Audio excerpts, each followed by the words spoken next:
Hola amigos, bienvenidos a un nuevo video. Espero que se encuentren bien, espero que todo esté yendo bien en sus vidas. Y bueno, el día de ahora, como estarán viendo en el título del video, me gustaría responder a la pregunta de si la arqueología confirma o contradice las biografías de Jesús. Como lo he hecho en los otros videos, verán en el título del video también que está el número 5, porque este es el quinto video de la serie del estudio del libro El caso de Cristo. Les invito a que ustedes lo lean. El libro se llama El caso de Cristo, es de Lee Strobel y bueno, en él prácticamente lo que hace es investigar si es razonable creer en que Jesús es el Hijo de Dios. ¿Qué nos dice la historia? Y en este capítulo veremos sobre la arqueología. Eh, y en estos videos me gusta hacer la introducción, primero, no sé si mencionando lo del libro o lo del Evangelio, pero empiezo con lo del libro. Lo que yo he hecho es leer el libro e investigar por mi propia cuenta si es cierto lo que ellos dicen. Entonces, conforme a lo que ellos dicen y que es cierto, yo he escrito en un documento de Word y eso es lo que quiero comentar ahora acá en los libros. Eso por un lado. Por otro lado, ¿qué es el Evangelio? Porque también estos videos no son solamente para decir, vean que tengo razón, o vean que los cristianos tenemos razón, que sí tenemos razón, pero los videos no son para eso. El Evangelio, esto es para compartir el Evangelio, pues el Evangelio no va de, tengo razón y con eso soy feliz, no, el Evangelio va de que todos somos pecadores y necesitamos redención por parte de Dios. Y esa redención la tenemos a través del sacrificio que Cristo hizo en la cruz. Cuando nosotros reconocemos que Cristo murió en una cruz y que se entregó por nosotros y nosotros nos entregamos a Él, es entonces cuando somos libres del pecado, de la esclavitud del pecado y empezamos a vivir la vida plena que Él nos ha prometido. ¿Qué es esa vida? Quiere decir que ahora no nos preocupamos por lo que vamos a comer, por dónde vamos a dormir, por lo que vamos a vestir. Ya no nos preocupamos por nada porque ahora Dios es quien tiene el control de nuestra vida. Entonces quiere decir que voy a dejar de estudiar y voy a dejar de trabajar. Para nada. Quiere decir que ahora vas a trabajar, pero no porque de ahí vas a recibir lo necesario para tu vida. No, vas a trabajar porque ahí es donde Dios te tiene por ahora y vas a trabajar para Él. Si vos trabajas de hacer limpieza en un edificio, vas a seguir haciendo limpieza, pero lo vas a hacer como si tu jefe fuera Cristo o como si Cristo mismo estuviera haciendo la limpieza. O si vos sos vendedor, vas a empezar a hacer, eh, a tratar a los clientes como si Cristo los estuviera tratando. Del mismo modo, eh, vas a estar en tu casa, vas a empezar a comportarte con tus familiares, tus vecinos, tu prójimo en general, como si Cristo mismo estuviera tratando con ellos y como si a Cristo estuvieras tratando vos. Entonces eso es entregarse por completo a Jesús, a Dios. Y Dios empieza a tener el control de tu vida. Él te cuida, Él te guarda, Él te bendice, Él te protege, Él te prospera. Él abre las ventanas de los cielos sobre tu vida. Así que ese es el Evangelio. Después podemos entrar en más detalles. Sin embargo, en pocas palabras, eso es. Bien. Eh, pero eso para muchos puede parecer un cuento de viejas, nada más. Pero no, no es un cuento de viejas. Eh, el Evangelio tiene una base sólida y parte de eso lo veremos con la arqueología. La arqueología confirma o contradice las biografías de Jesús, es decir, los evangelios. Así que ahora vamos a eso. Para ir entrando ya en materia, la evidencia científica puede hacer contribuciones importantes a la cuestión que nos ocupa. Antes de seguir, saben que en la caja de comentarios ustedes pueden dejarme sus comentarios, valga la redundancia, sus opiniones, sus preguntas, ya sea con esta investigación o con el Evangelio en general. Espero poder servirles y compartirles lo que ha sido de bendición para mí y espero que esto sea de bendición para ustedes también. Así que espero que en los comentarios me dejen su opinión al respecto. Eh, Ahora sí, entrando en materia, la evidencia científica puede hacer contribuciones importantes a la cuestión que nos ocupa. Si los relatos acerca de Jesús del Nuevo Testamento son precisos o no. Mientras que algunas herramientas científicas no pueden arrojar luz sobre el asunto, otra categoría de prueba científica, la disciplina de la arqueología, tiene gran valor en cuanto a la confiabilidad de los evangelios. A veces llamada el estudio de la basura perdurable, la arqueología involucra el descubrimiento de artefactos, la arquitectura, el arte, las monedas, los monumentos y otros restos de culturas antiguas. Los expertos estudian estas reliquias para comprender cómo era la vida en el tiempo en que Jesús caminaba por los caminos polvorientos de la antigua Palestina. Cientos de hallazgos arqueológicos del siglo I se han desenterrado, pero socavan o apoyan las historias de los testigos oculares acerca de Jesús. Podemos empezar con la pregunta de qué es lo que la arqueología no puede decirnos sobre la confiabilidad del Nuevo Testamento. Al fin y al cabo, McRae, que es el erudito a quien Lee Strobel entrevista en este capítulo, que eso también no lo mencioné en la introducción, creo yo. Cada capítulo de este libro, Lee Strobel entrevista a un erudito, y en este caso es McRae. No digo el nombre de ellos porque hasta nos podemos confundir y tal, pero como les he dicho, les invito a que ustedes lean el libro por su propia cuenta. El erudito de este capítulo observa en su libro, en uno que él escribió, que aun si la arqueología puede determinar que las ciudades de Medina y la Meca existieron en Arabia Occidental durante los siglos 6 y 7, eso no prueba que Mahoma vivió allí o que el Corán es verdad. La arqueología ha hecho algunas contribuciones importantes, pero en realidad no puede probar si el Nuevo Testamento es la palabra de Dios. Si excavamos en Israel y encontramos lugares antiguos que son compatibles con la ubicación que da la Biblia, eso demuestra que su historia y su geografía son precisas. Sin embargo, eso no confirma que lo que Jesucristo dijo es verdad. Las verdades espirituales no se pueden probar o refutar mediante descubrimientos arqueológicos. A modo de analogía, podemos mencionar la historia de Heinrich Schliemann, no sé cómo se pronuncia, quien buscó Troya con el objetivo de probar la precisión histórica de la Ilíada de Homero. Sí encontró Troya, pero eso no prueba que la Ilíada es verdad, simplemente es precisa en una referencia geográfica en particular. Bien, una vez que marcamos algunos límites de lo que la arqueología no puede establecer, podemos comenzar a explorar lo que nos puede decir sobre el Nuevo Testamento. La excavación en busca de la verdad. Al tratar de determinar si un testigo es veraz, los periodistas y los abogados pondrán a prueba todos los elementos de su testimonio que puedan ser sometidos a prueba. Si esa investigación revela que la persona estaba equivocada en cuanto a esos detalles, arroja una sombra de duda considerable sobre la veracidad de la totalidad de su historia. Sin embargo, si los detalles se verifican, es un indicio, no una prueba concluyente, sino cierta evidencia de que el testigo es confiable en cuanto a la totalidad de su testimonio. Por ejemplo, si un hombre habla de un viaje que hizo de San Luis a Chicago y menciona que se detuvo en Springfield, Illinois, para ver la película Titanic en el Teatro Odeon y que comió una barra Clark grande que compró en el puesto de comida, los investigadores pueden determinar si ese teatro existe en Springfield, al igual que si estaba proyectando esa película en particular y si vendía esa marca y tamaño de barra de caramelo específico al tiempo que él dijo que estuvo allí.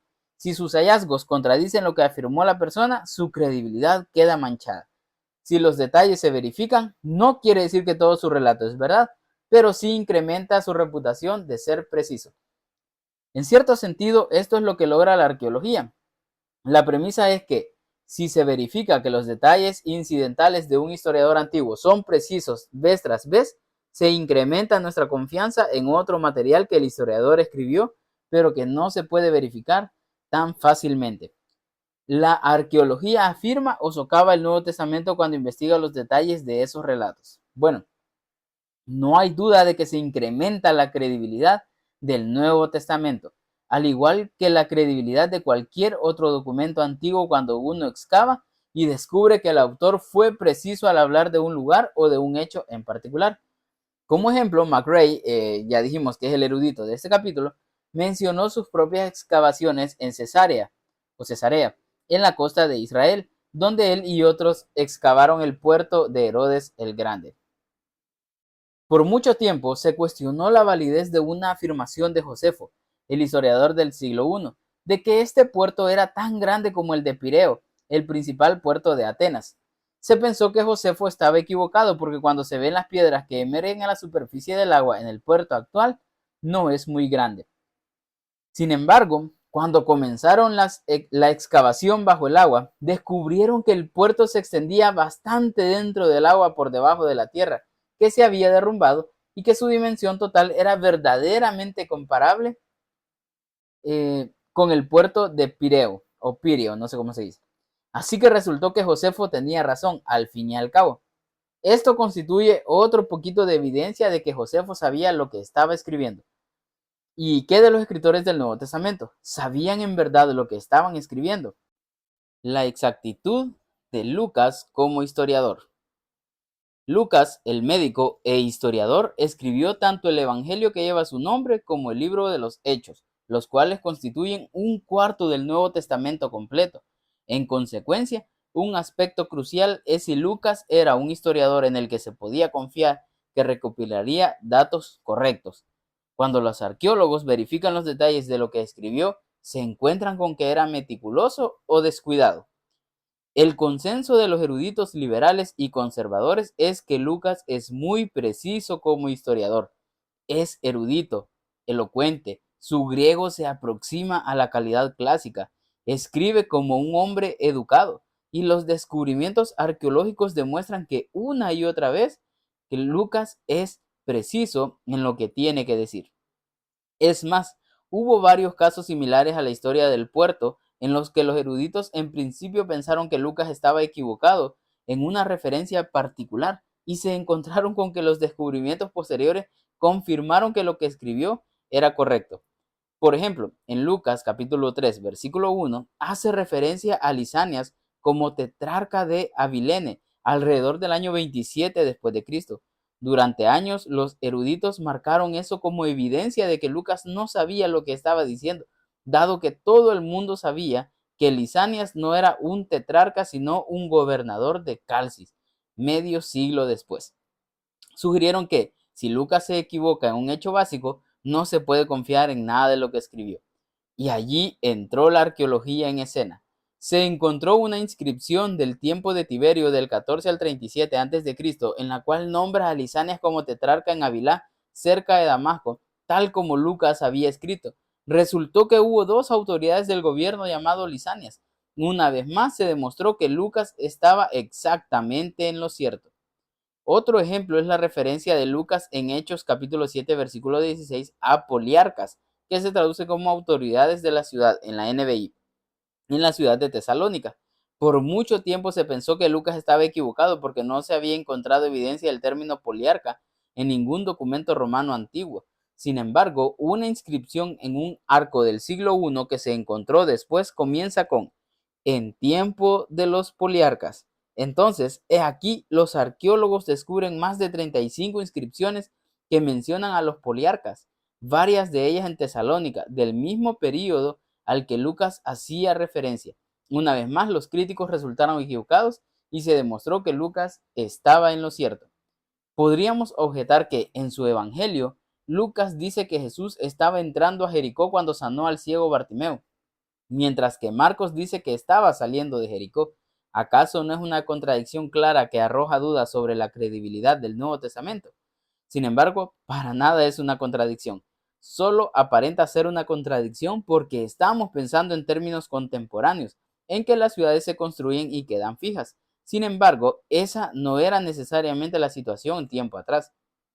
Jericó estuvo por lo menos en 4 lugares distintos, casi un cuarto de milla entre ellos en tiempos antiguos. La ciudad fue destruida y reconstruida cerca de una fuente de agua distinta, o de un nuevo camino, o más cerca de una montaña, o lo que fuere.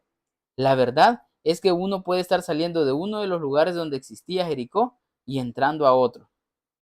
¿Podemos decir que tanto Lucas como Marcos pueden estar en lo cierto? Exacto. Jesús podría haber salido de un área de Jericó y haber entrado a otra al mismo tiempo.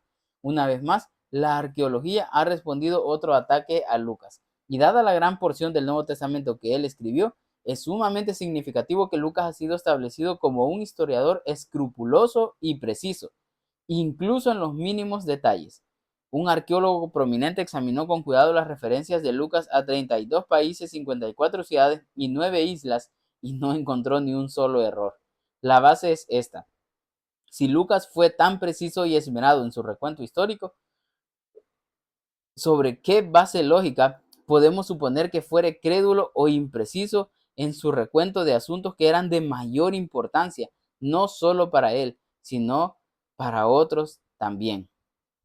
Asuntos, por ejemplo, como la resurrección de Jesús, la evidencia más fuerte de su deidad, la cual, según Lucas, quedó firmemente corroborada mediante muchas pruebas convincentes. Esto lo dice en Hechos capítulo 1, versículo 3. La confiabilidad de Juan y Marcos. La arqueología puede respaldar la credibilidad de Lucas, pero él no es el único autor del Nuevo Testamento. Ahora veamos qué nos dice la arqueología acerca de Juan, cuyo evangelio ciertas veces fue considerado sospechoso porque hablaba de lugares que no podían corroborarse. Algunos eruditos recusaron de que, dado que falló al asentar correctamente esos detalles básicos, Juan no debe haber sido preciso en cuanto a los hechos de la vida de Jesús. Sin embargo, esa conclusión se ha virado en años recientes. Ha habido varios descubrimientos que demuestran que Juan era preciso. Por ejemplo, Juan capítulo 4, versículos del 1 al 15, registra cómo Jesús sanó a un inválido en el estanque de Betesda. Juan menciona el detalle de que el estanque tenía 5 pórticos. Por mucho tiempo se citó esta mención como un ejemplo de que Juan era impreciso, porque no se había encontrado tal lugar. Sin embargo, en tiempos recientes se ha excavado el estanque de Betesda, yace alrededor de 13 metros bajo tierra. Y, por cierto, se hallaron 5 pórticos, es decir, galerías o portales con columnas exactamente como Juan los describió. Y también hay otros descubrimientos: el estanque de Siloé en Juan capítulo 9, versículo 7, el pozo de Jacob en Juan capítulo 4, versículo 12, la posible ubicación del empedrado cerca de la puerta de Jaffa, donde Jesús compareció ante Pilato en Juan capítulo 9, versículo 3, incluso la identidad de Pilato. Todo ello le confiere credibilidad histórica al Evangelio de Juan. Entonces, esto desafía la aseveración de que el Evangelio de Juan se escribió tanto tiempo después de Jesús que no puede ser preciso. Es más, podemos recordar acerca de unos arqueólogos que encontraron un fragmento de una copia de Juan capítulo 18, que según los principales papirólogos data del año 127 después de Cristo, aproximadamente. Al demostrar que los textos de Juan existían desde época tan temprana y en lugares tan remotos como Egipto, la arqueología desarmó con eficacia toda especulación de que Juan se compuso recién bien entrado el siglo II, demasiado tiempo después de la vida de Jesús como para ser confiable. Otros eruditos han atacado el Evangelio de Marcos, que en general se considera el primer relato que se escribió de la vida de Jesús. El ateo Michael Martin acusa a Marcos de ser ignorante de la geografía palestina, lo que según él demuestra que no pudo haber vivido en esa región en tiempos de Jesús. En forma específica cita Marcos capítulo 7 versículos 31. Luego regresó Jesús de la región de Tiro y se dirigió por Sidón al mar de Galilea, internándose en la región de Decápolis.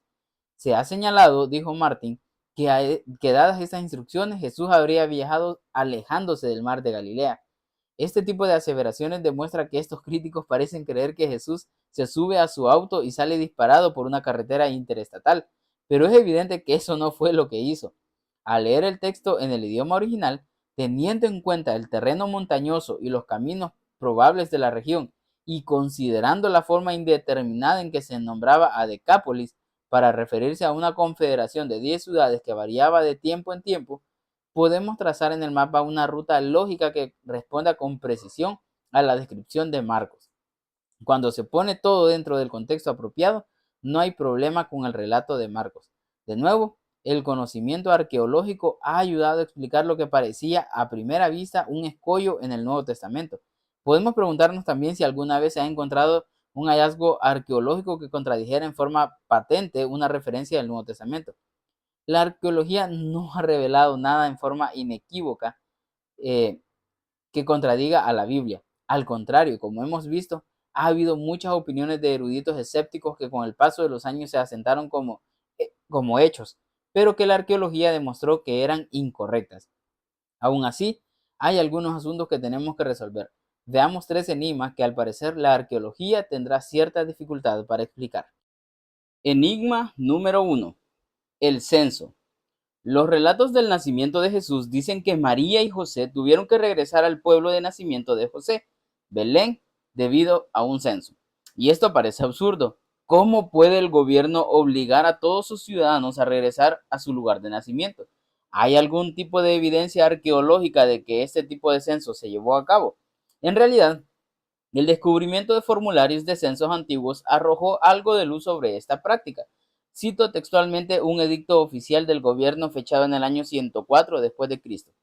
Gallo Vivio Máximo, prefecto de Egipto, dice: visto que el tiempo ha llegado para el censo casa por casa, es necesario obligar a aquellos que por alguna causa están viviendo fuera de sus provincias a regresar a sus propios hogares, de manera que cumplan la orden regular del censo y también atiendan con diligencia el cultivo de sus lotes. Como podemos ver, esa práctica se confirma mediante este documento, aunque esta forma particular de contar gente nos parezca extraña. Y otro papiro, este del año 48 después de Cristo, indica que la familia entera estaba involucrada en el censo. Sin embargo, eso no da por terminado el asunto del todo. Lucas dijo que el censo que llevó a José y María a Belén se realizó cuando Cirenio gobernaba en Siria y durante el reino de Herodes el Grande. Esto presenta un problema importante, porque Herodes murió en el año 4 a.C. y Cirenio comenzó a gobernar Siria no comenzó a gobernar Siria sino hasta el año 6 después de Cristo y llevó a cabo el censo poco tiempo después. Hay una brecha muy grande. ¿Cómo puede tratar esta discrepancia seria en las fechas? Este es un tema que los arqueólogos han discutido por años. Un arqueólogo prominente llamado Jerry Vardaman ha trabajado mucho en este tema. Encontró una moneda con el nombre de Cirenio en letra muy pequeña, o lo que llamamos micrográficas. Esto lo sitúa como procónsul de Siria y Sicilia, del año 11 antes de Cristo, hasta después de la muerte de Herodes. ¿Y eso qué significa? Bueno, significa que aparentemente había dos sirenios. No es extraño tener muchas personas con los mismos nombres romanos. Por lo tanto, no hay razón para dudar que hubo dos personas con el nombre de Sirenio. El censo debe haberse realizado bajo el mandato del primer Sirenio, dado que el ciclo de censo era cada 14 años. Esto saldría muy bien.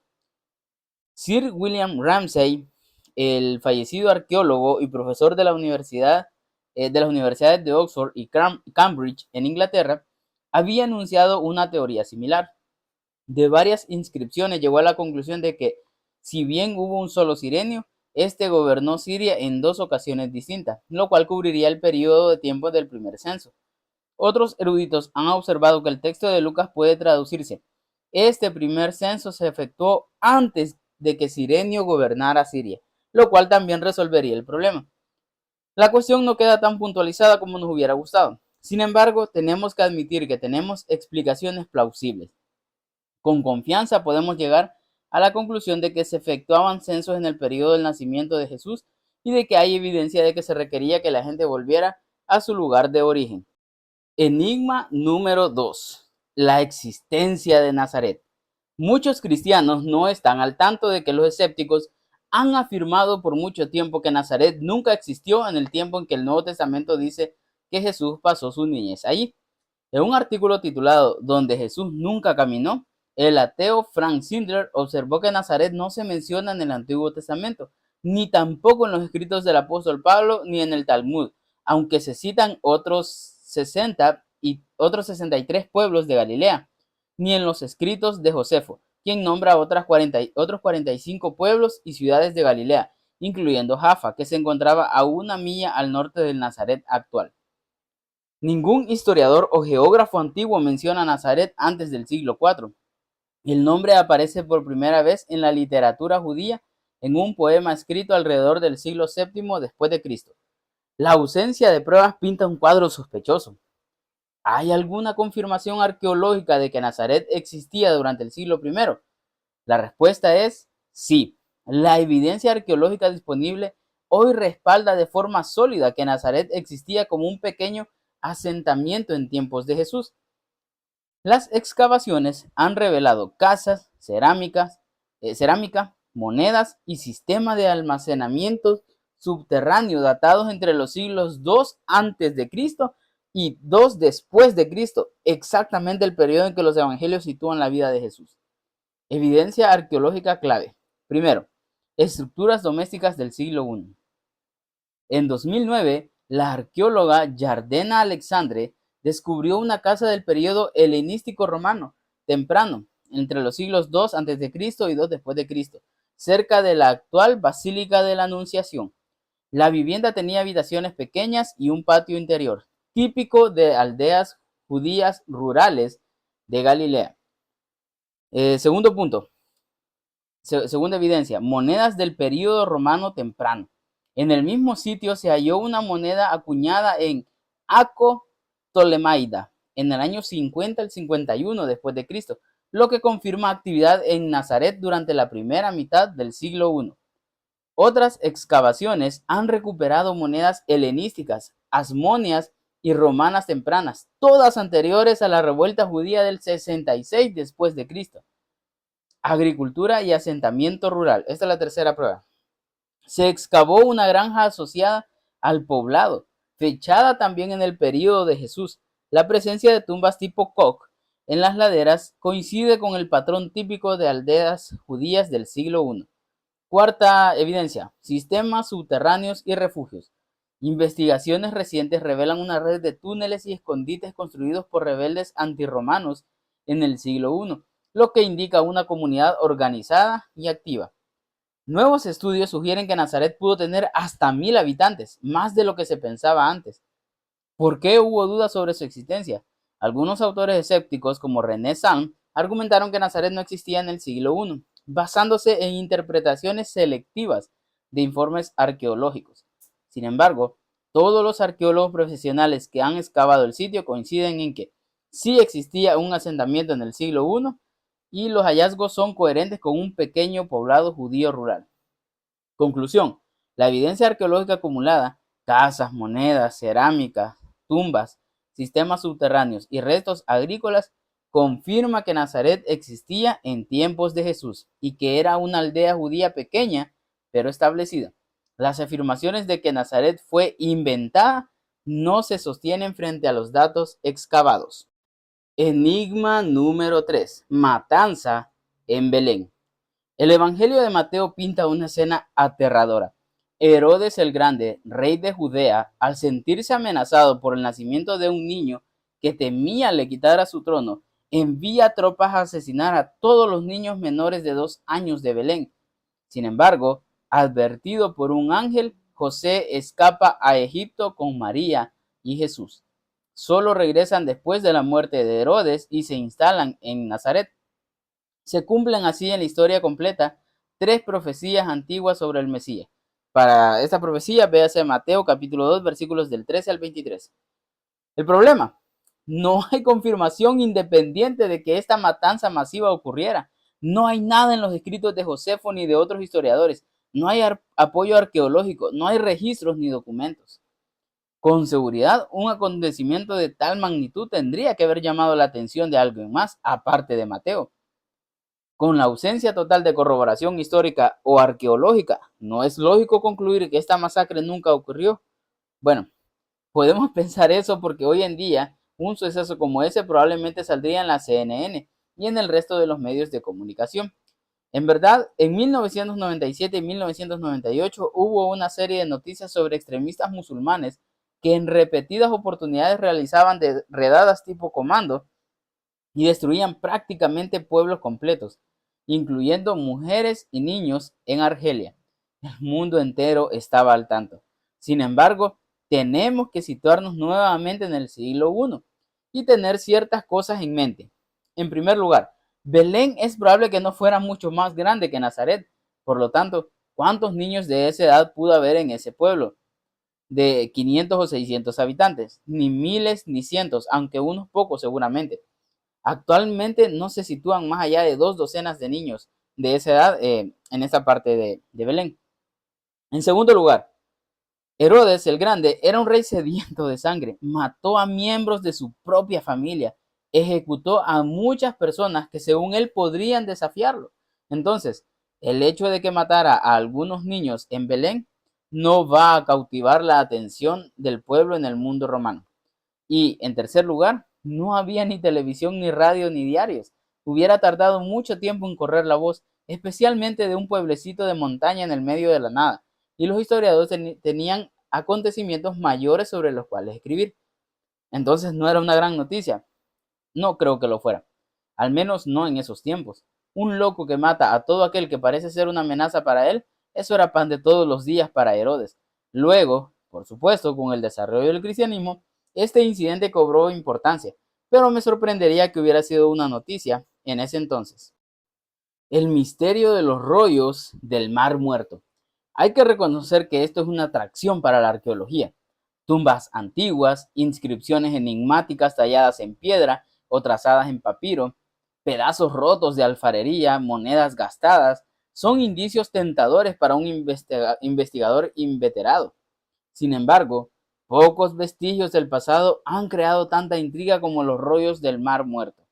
Cientos de manuscritos que datan del 250 a.C. hasta el 68 después de Cristo, que se encontraron en unas cuevas a 20 millas al este de Jerusalén en 1947. Parece que las escondieron integrantes de una secta judía estricta llamados los esenios, antes de que los romanos destruyeran su comunidad. Hubo ciertas aseveraciones extrañas en cuanto a los rollos, incluyendo el libro absurdo de John Marco Allegro, en el que expone su teoría de que el cristianismo surgió de un culto a la fertilidad, cuyos adherentes se drogaban con hongos alucinógenos. En una afirmación más legítima, pero de todos modos muy cuestionada, el experto en papiros José O'Callaghan dijo que un fragmento de un rollo del Mar Muerto es parte del primer manuscrito que se halló del Evangelio de Marcos, cuya fecha se remonta a no más de 17 o 20 años después de la crucifixión de Jesús. Sin embargo, muchos eruditos se mantienen escépticos de su interpretación. De cualquier modo, ninguna indagación en la arqueología del siglo I estaría completa sin la pregunta sobre los rollos. ¿Nos dicen directamente algo acerca de Jesús? No se menciona a Jesús en forma específica en ninguno de los rollos. Primeramente, esos documentos nos dan un conocimiento de la vida y las costumbres judías, aunque hay un avance muy interesante en referencia a un manuscrito llamado 4Q 521, que podría decirnos algo acerca de quién Jesús decía ser. Eso se pone interesante. El Evangelio de Mateo relata que Juan el Bautista, mientras estaba encarcelado, todavía tenía ciertas dudas acerca de la identidad de Jesús y envió a sus seguidores a hacerle a Jesús una pregunta monumental. ¿Eres tú el que ha de venir o debemos esperar a otro? Mateo 11:3. Él buscaba una respuesta directa de si Jesús era en realidad el Mesías tan esperado. A través de los siglos, los cristianos se preguntaron por la respuesta algo enigmática de Jesús. En lugar de decir directamente sí o no, Jesús respondió: vayan y cuéntenle a Juan lo que ven y oyen. Los ciegos ven, los cojos andan, los que tienen lepra son sanados, los sordos oyen, los muertos resucitan y a los pobres se les anuncian las buenas nuevas. Véase Mateo 11, versículos del 4 al 5. La respuesta de Jesús era una alusión a Isaías capítulo 61. Sin embargo, por alguna razón Jesús incluyó la frase los muertos resucitan, la cual es notorio que está ausente en el texto del Antiguo Testamento. Aquí entra en juego el 4Q 521. Este manuscrito no bíblico de la colección del Mar Muerto, escrito en hebreo, data de unos 30 años antes del nacimiento de Jesús. Contiene una versión de Isaías 61 que sí incluye la frase ausente, los muertos resucitan. El estudioso de papiros Craig Evans observó que esta frase en 4Q 521 está inmersa incuestionablemente en un contexto mesiánico. Se refiere a las maravillas que hará el Mesías cuando venga y cuando el cielo y la tierra le obedezcan. Por lo tanto, cuando Jesús le dio esa respuesta a Juan, no era ambigua de ninguna manera. Juan habría reconocido en forma instantánea sus palabras como una afirmación inequívoca de que Jesús era el Mesías. Evans dice, el erudito Craig Evans, perdón, 4Q, eso dice el erudito Craig Evans. 4Q 521 deja en claro que la apelación de Jesús a Isaías 61 es verdaderamente mesiánica. En esencia, Jesús le está diciendo a Juan, a través de sus mensajeros, que están sucediendo hechos mesiánicos. Por lo tanto, eso responde a la pregunta de Juan: Sí, Él es el que ha de venir. El descubrimiento de Evans era una confirmación notable de la identidad propia de Jesús. La arqueología moderna ha podido por fin desentrañar lo significativo de una declaración en la que Jesús afirmó osadamente casi 2000 años atrás que Él era en verdad el ungido de Dios. Y ahora, para ir concluyendo, un libro de consulta notablemente preciso. La repetida afirmación de la arqueología de la precisión del Nuevo Testamento provee una corroboración importante de su confiabilidad. Esto queda en fuerte contraste con lo devastadora que resultó ser la arqueología para el mormonismo. Aunque Joseph Smith, fundador de la Iglesia Mormona, dijo que su libro El Mormón es el libro más correcto sobre la Tierra, la arqueología fracasó repetidas veces en su intento por respaldar sus afirmaciones acerca de hechos que supuestamente ocurrieron mucho tiempo atrás en las tres Américas. Lee Strobel, el que escribió este libro, El caso de Cristo, de quien estamos haciendo este estudio, escribió al Instituto Smithsoniano para inquirir si había alguna evidencia que respaldara las alegaciones del mormonismo para recibir una respuesta en términos inequívocos de que sus arqueólogos no ven conexión directa entre la arqueología del Nuevo Mundo y el contenido del libro. Como autores, John Ankerberg y John Weldon llegaron a la siguiente conclusión en un libro sobre la materia. Es decir, nunca se localizó ninguna ciudad del Libro del Mormón. Nunca se encontró ninguna persona, lugar, país o nombre del Libro del Mormón. Ningún artefacto del Libro del Mormón, ni las escrituras del Libro del Mormón. Ninguna inscripción del Libro del Mormón. Jamás se encontró nada que demuestre que el Libro del Mormón no es más que un mito o una invención. Sin embargo, la causa del Nuevo Testamento es totalmente distinta. Muchos científicos se hacen eco de las conclusiones de McRae, incluyendo el prominente arqueólogo australiano Clifford Wilson, quien escribió: aquellos que conocen los hechos ahora reconocen que el Nuevo Testamento debe aceptarse como un libro de consulta notablemente preciso. Habiendo establecido la confiabilidad esencial de los documentos del Nuevo Testamento, habiendo confirmado su transmisión exacta a través de la historia, esto en los capítulos anteriores o en los videos anteriores en este canal, los cuales pueden ver en la lista de reproducción El caso de Cristo de este mismo canal de YouTube, habiendo demostrado la amplia corroboración de historiadores antiguos y otros, y ahora, habiendo demostrado que la arqueología respalda su confiabilidad, tenemos que coincidir con Wilson. La causa a favor de Cristo, aunque todavía no está terminada, se está construyendo sobre una base sólida. Amigos, ante nuestros ojos está que confiar en el Evangelio no es cuento de viejas, no es algo absurdo. No hay que dejar el cerebro para confiar en Dios, para confiar en Jesús. Hay suficiente evidencia que respalda al Nuevo Testamento. Como lo dije al inicio de este video, el hecho de decir que los cristianos tenemos razón no es porque de verdad tenemos razón y ya eso nos satisface. No, quiere decir que la buena noticia es verdadera. El Evangelio es verdadero. Y hay un Dios que te ama, que entregó a su Hijo para que muriera en una cruz y lo resucitó con su poder. Y ahora, a través de ese sacrificio, Él quiere darte vida. Él quiere librarte de todo pecado. Él quiere bendecirte abundantemente. El Evangelio es verdad. Así que, amigos, gracias por estar acá. Si tienen alguna pregunta conforme a la investigación o al Evangelio, pueden dejarla en la caja de comentarios. Pueden dejar ahí sus sugerencias también, sus opiniones, lo que quieran. Gracias por estar acá y espero que esto sea de mucha bendición para ustedes como lo ha sido para mí, porque esto demuestra que cuando entregamos nuestra vida a Cristo, no estamos entregándola a esperanzas vacías o que simplemente nos parece bonito. No, hay verdad en ella, hay respaldos científicos para confiar en Cristo Jesús. Así que gracias por estar acá. Sin más, un saludo y mucho ánimo.